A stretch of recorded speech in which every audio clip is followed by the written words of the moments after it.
Mario, ce personnage que tout le monde connaît. Mais est-ce que tout le monde connaît ces 6 anecdotes mystérieuses? À l'origine, Mario fut appelé Mr. Video au San Middle Age Man avant d'être renommé Jumpman. C'est lors de sa sortie aux États-Unis que le nom a été changé. La branche américaine de Nintendo dut réfléchir à un terme convenant plus aux Américains. Et alors que toute une équipe cherchait à trouver le nom qui marquerait l'histoire, leur supérieur entra dans la pièce et interrompit la séance de réflexion. Il s'appelait Mario Segal, et le héros fut nommé d'après lui.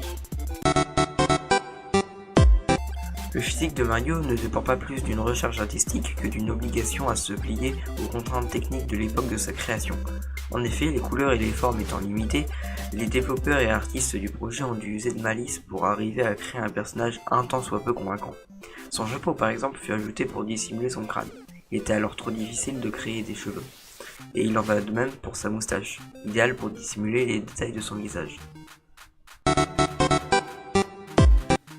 Et oui, à ses débuts, Mario était chauve. Cette fois-ci qui n'a rien à voir avec des graphismes, non, c'est dans les premiers produits dérivés de Donkey Kong, et alors que personne ne s'était posé la question de faire une image unique au héros, que Mario était représenté comme dégarni, une particularité que l'on ne retrouve que sur les créations et objets dérivés par la branche américaine de Nintendo.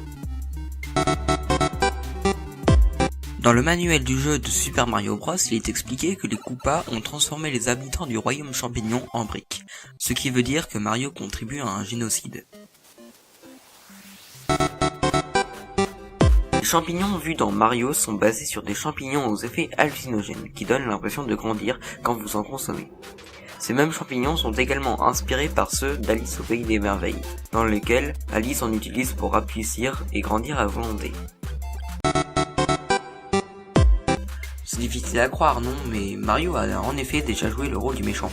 C'était dans le jeu de Donkey Kong Jr. Mais bon, depuis, Mario a toujours été le gentil plombier moustachu que vous connaissez.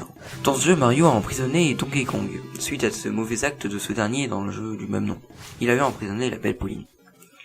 Vous contrôlez Donkey Kong Jr. pour aller sauver son père, Donkey Kong.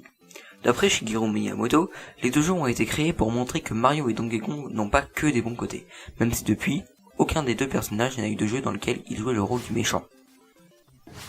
Merci d'avoir regardé cette vidéo. Alors pour moi c'était la première fois que je faisais une vidéo de ce genre.